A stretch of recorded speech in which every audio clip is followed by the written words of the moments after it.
Bosnian Serb militia, commanded by Milan Lukic.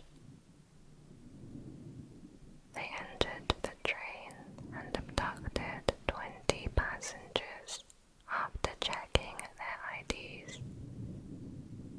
The victims included a Yugoslav railway ticket collector, Muslim and Croatian passengers, a retired Yugoslav army officer, as well as one person who was never identified.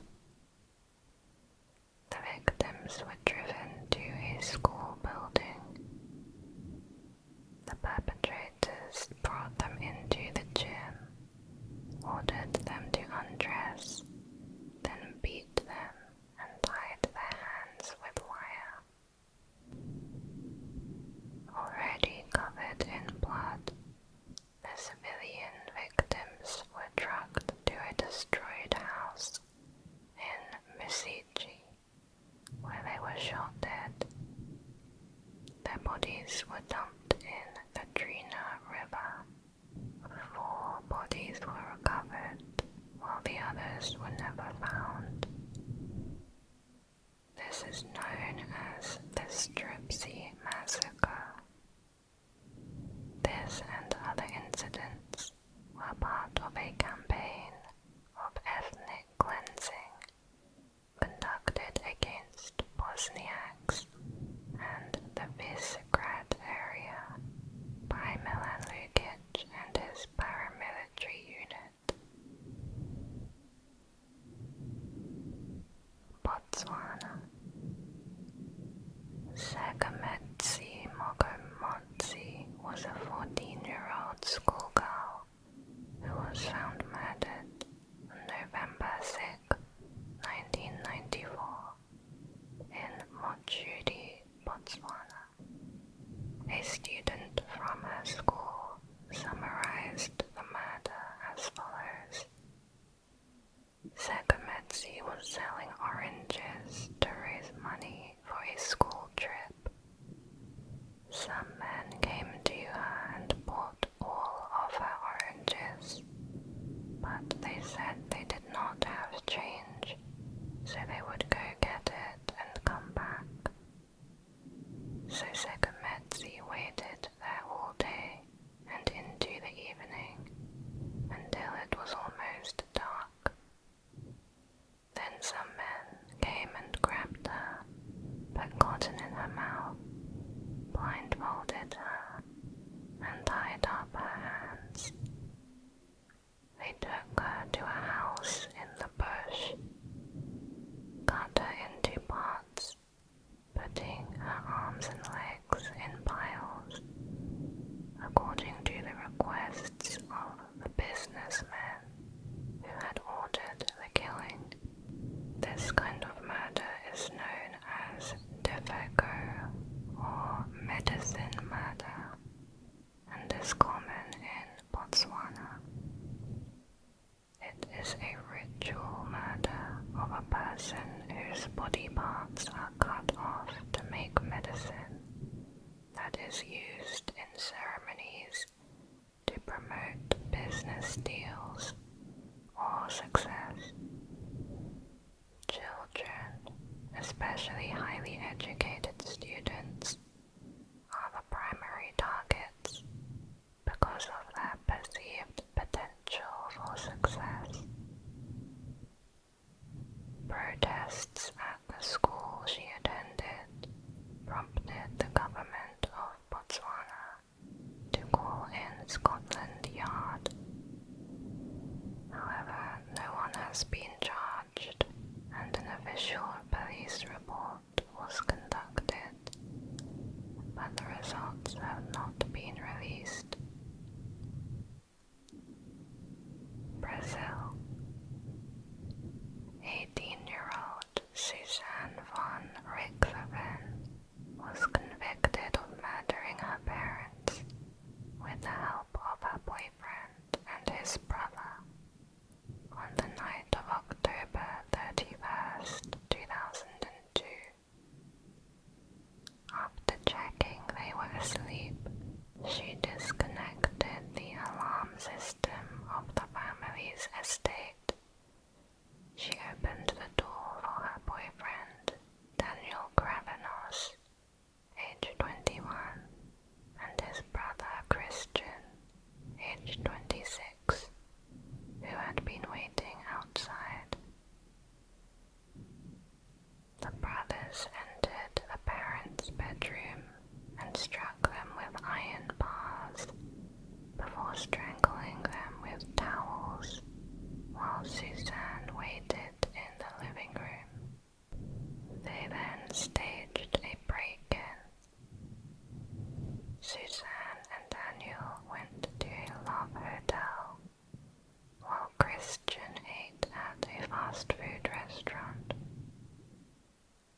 Suzanne's parents, who initially allowed her to date Daniel, changed their opinion when they found he smoked weed, was unwilling to work, and was from a lower class background. Suzanne suggested they buy her a flat for her and Daniel to live in. Her father refused, saying that she could do what she wanted if she earned the money herself. Suzanne continued meeting Daniel secretly. She claimed her actions were motivated by love and a fear that Daniel would leave her if her parents were not killed. Another part of the motive may have been her parents' wealth, estimated at about $17 million, which Suzanne would inherit. Suzanne was put on trial in Sao Paulo in July 2006 and was sentenced to 40 years in prison. In trial, Suzanne blamed Daniel for everything, while the two brothers claimed they acted on her wishes. Daniel got the same sentence, while his brother got 38 years. Suzanne was released from prison on parole in 2023. Prosecutors suspect that two anonymous accounts in Swiss banks that contain at least 10 million euros were opened by her father in her name. They believe he embezzled this money. Nothing stops Suzanne from gaining access to the money now she is released. Brunei. 26-year-old teacher at the Bradshaw Hall was strangled to death and her body stabbed repeatedly in July 1994. She had gone to visit her husband John in Brunei, and she was interviewed for a teaching position there. Anthea was due to fly back to Australia on July 22nd. She was found murdered on July 21st in her husband's apartment. They were high school sweethearts, but had only been married for 3 months. Her husband has since come out as gay. He told police that when he returned home from work that day, he found her body in a pool of blood on the floor. It took another 4 years for Brunei's coroner to deliver his report, which stated the only apparent suspect in this case is her husband, John Hall. However, they could not find any evidence to justify any charge against him. Australian police later conducted their own investigation. The forensics they took were tested in 3 separate laboratories.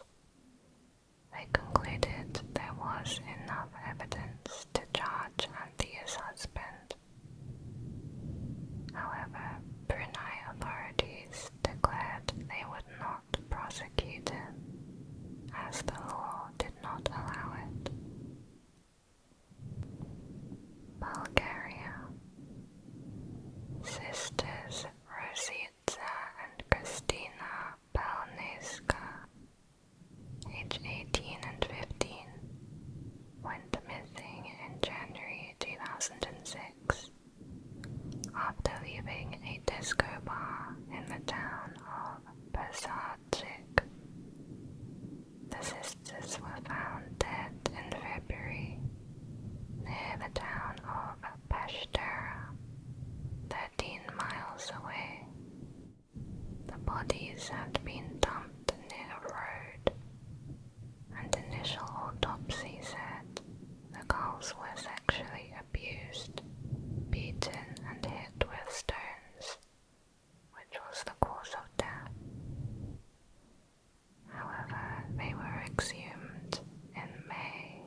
is no further articles beyond 2009, and the case seems to have remained unsolved.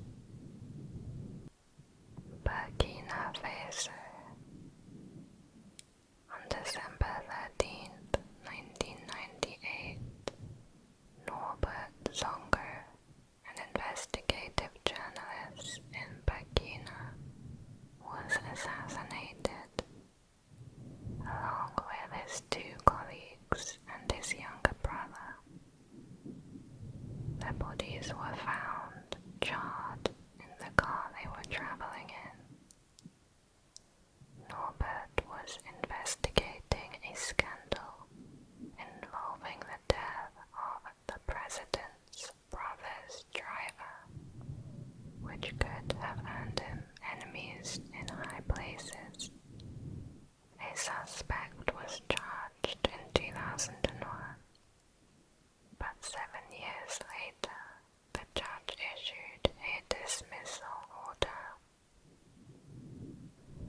The African Court on Human and People's Rights concluded the legal proceedings were abnormally prolonged, and Burkina Faso failed to bring justice to the victims' families.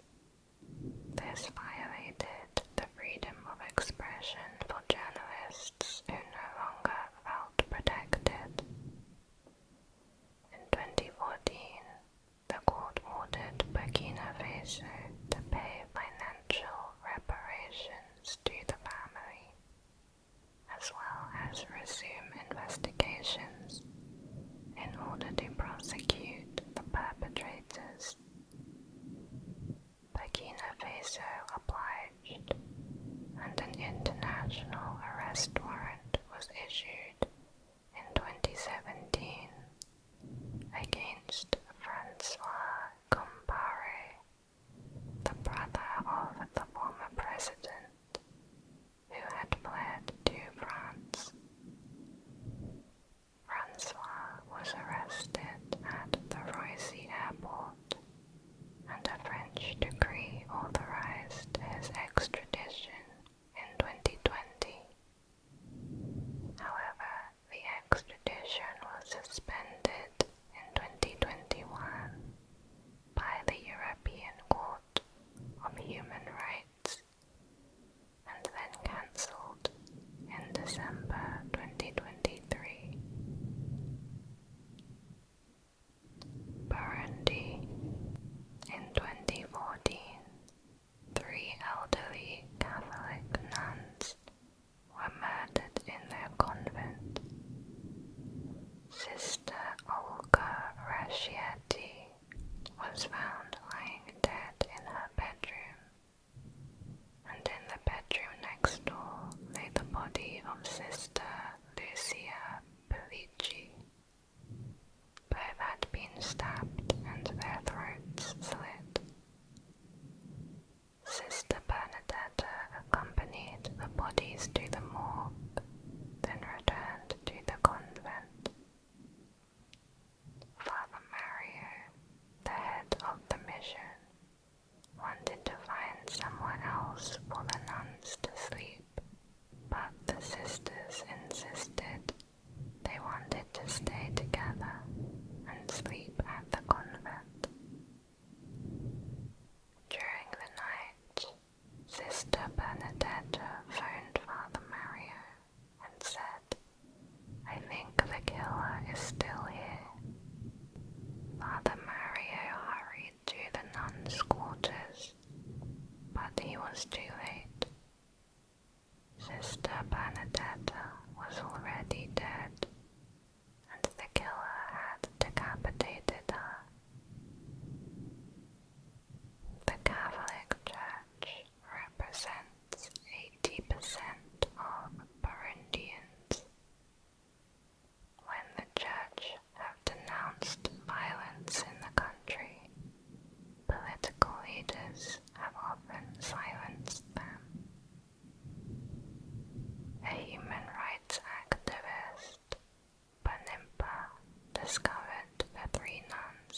machetes in the trademark manner of General Adolphi's intelligence agents. General Adolphi was rumored to have trained a private army to keep the president and himself in power. 2 days after the murder, a scapegoat was arrested, a local homeless man. Banimba found a source who reported police officers had allegedly confessed to complicity, while 4 men had carried out the killings. They all confessed to be acting on the orders of Adolphi. The police made arrests based on these statements, and a few days later Adolphi intervened, ordering the suspects be released. The investigation went no further. The nuns had found out the general had used the mission's health clinic to stock a private hospital he owned to avoid paying import tax on drugs. When they found out about the abuse of church resources, they were determined to put a stop to it.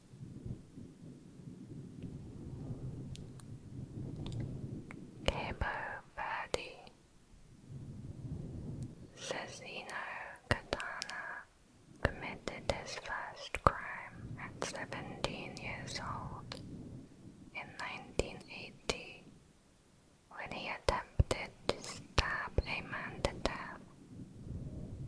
The victim survived, and Cecino was sentenced to 12 years, but released after 8 for good behavior. 3 months after his release, he killed a man named Joe Davina, hitting his head with a stone before stealing his jacket and jeans. He was sentenced to 23 years. In 2009, Cecino was released on good behavior. He moved to the port city of Mindelo, where he sold arts and crafts and supported centers for the mentally ill. He was briefly suspected of raping a 94-year-old woman, but was not charged. In 2012, a woman named Alice Dos Reis was reported missing. Her body was never found. Exactly 1 month later, a woman named Maria Chantin was found dead in her home. The police investigated the scene, but found no evidence of foul play. Relatives disagreed, as Cecino was seen with both Alice and Maria before their final moments, but the police continued to follow the coroner's judgment and stated Maria died of natural causes. Both women were close friends. In June 2013, Cecino's roommate, 40-year-old Jose dos Anjos, was reported missing. 2 weeks later, his remains were found. Cecino was detained, and he confessed to murdering Jose. He said he sold Jose's meat at several markets on Santo Antão Island. He also confessed to killing Alice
was spiraling into genocide and was descending into complete chaos. A week before her death, Camille's last posts on Instagram and Twitter said she was traveling by motorbike for hours with an anti-Balaka militia to Amada, Gaza, where 150 people had been killed by the Seleka rebels since March.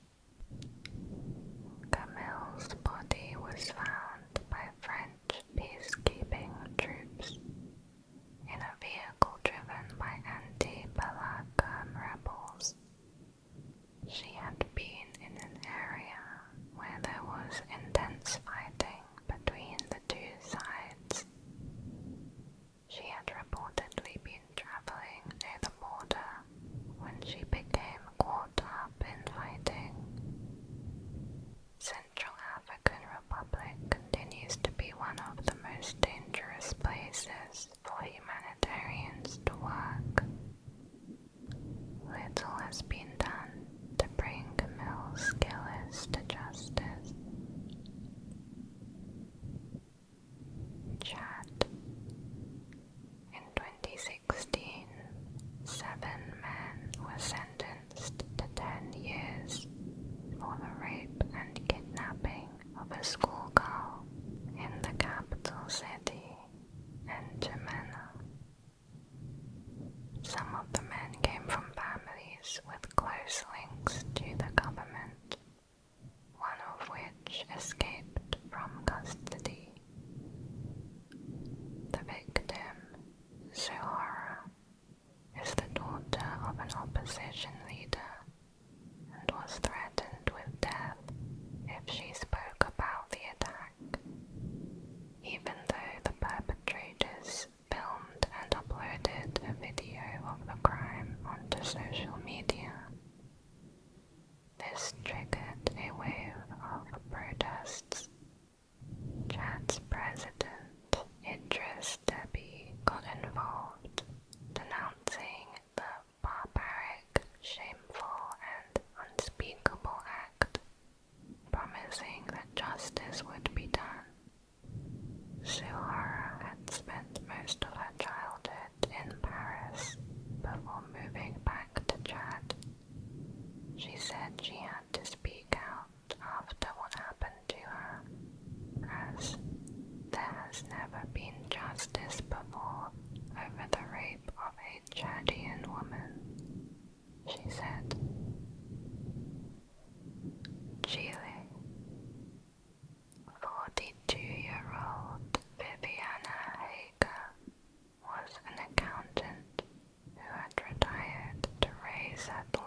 accusing it of being a disproportionate amount. China. A Chinese serial killer was convicted of murdering 11 girls and women between 1988 and 2002. 53-year-old Gao Chengyang, dubbed Jack the Ripper by Chinese media, followed his victims home before robbing, raping, and murdering them. He cut their throats and mutilated their bodies. Gao was married and a father of 2. He was arrested in 2016 at the grocery store he ran in Beiyin, Gansu province. Gao's first murder was in May 1988, the year his son was born. A 23-year-old woman was found in Beiyin with 26 stab wounds.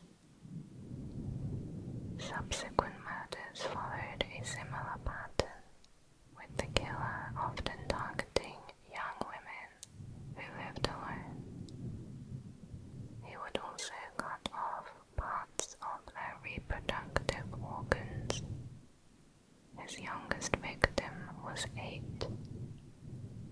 The attacks caused women in Beiyin to not walk alone in the streets without being accompanied by male relatives or friends. The killings stopped in 2002. Years later, a breakthrough came when Gao's uncle was arrested for shoplifting. He gave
suitcase was misplaced. Witnesses claimed to be threatened or bought by Luis's father, and experts contradicted each other on the injuries received. A recording of a phone conversation shows Laura's father discussing the possibility of buying off the district attorney. In 2017, the judge ruled Laura and Jenny to be not guilty. Comoros. On the morning of August 27th, 2018, the locals of a small village called Tsuchini were shocked to find a man hanging from the balcony of his house. Police arrived and cut him down, where they identified him as 65-year-old Boina Ali Jabir. When searching the house, they saw another dead body laying in the bed. This body belonged to Jabir's brother-in-law, Kasim Muinazi. Kasim had 2 wounds on the back of his head, and near his body was the murder weapon, a stick. An autopsy determined Kasim had been dead for 7 hours before Jabir was killed. The death of Jabir was investigated, thought to be a murder staged as a suicide. The village chief, Ahmada, said he last saw Jabir performing the Fajr prayer of Islam, describing him as a very religious man who got along with everyone. A 2018 article stated there was a potential suspect, but no further information was released. The Democratic Republic of the Congo. Frederick Cabo, who lives in Fredericton, Canada, was kidnapped in the city of Goma, Congo, on December 16, 2023, according to his sons. He has been in captivity ever since. Frederick is a Canadian and Congo citizen who has been living in Canada since 2009. He has long spoken out against human rights abuses in his home country. He is a UN ambassador and director of the East and Central African Association for Indigenous Rights. Frederick frequently travels to Central Africa for humanitarian aid projects. He was trying to help people displaced by war and violence in eastern Congo during his recent trip, when he was kidnapped.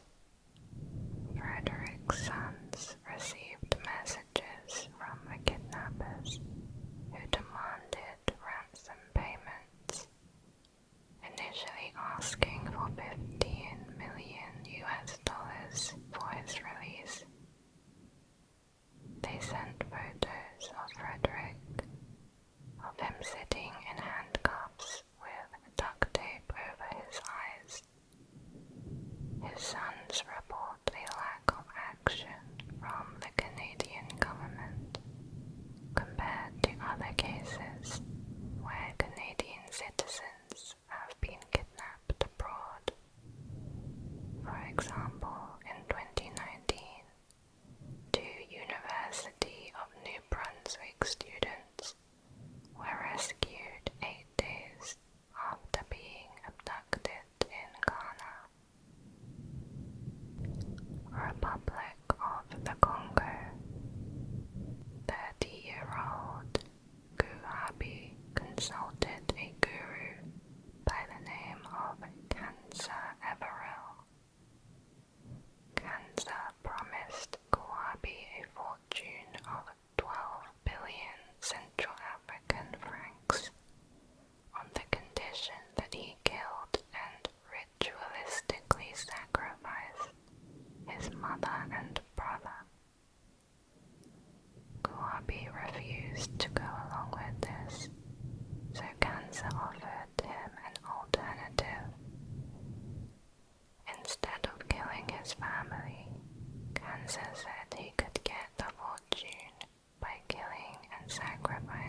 was much more willing to go along with this plan.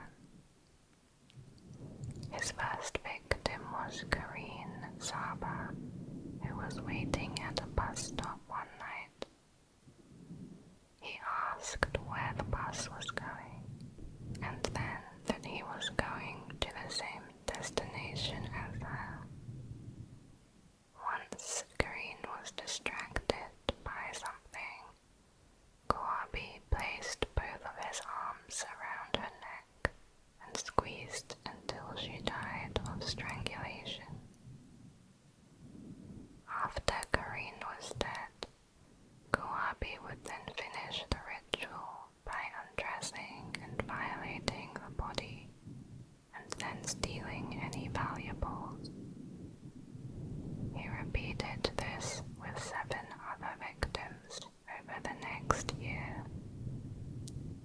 The police had no idea as to who the killer was until one victim named Victorine Cebu survived. He had performed the same ritual, but unknown to him, Victorine was unconscious, not dead. Upon his arrest, Kouabi confessed and was sentenced to life. The police stated that no charges would be filed against Cancer Everell, the guru who promised Kouabi the fortune if he killed the 12 women. Costa Rica. El Psicopata, or the psychopath, is an alias given to an unidentified Costa Rican serial killer, responsible for the murders of at least 19 people from 1986 to 1996. However, according to Costa Rican legislation, the crime statute limit has expired, and if a suspect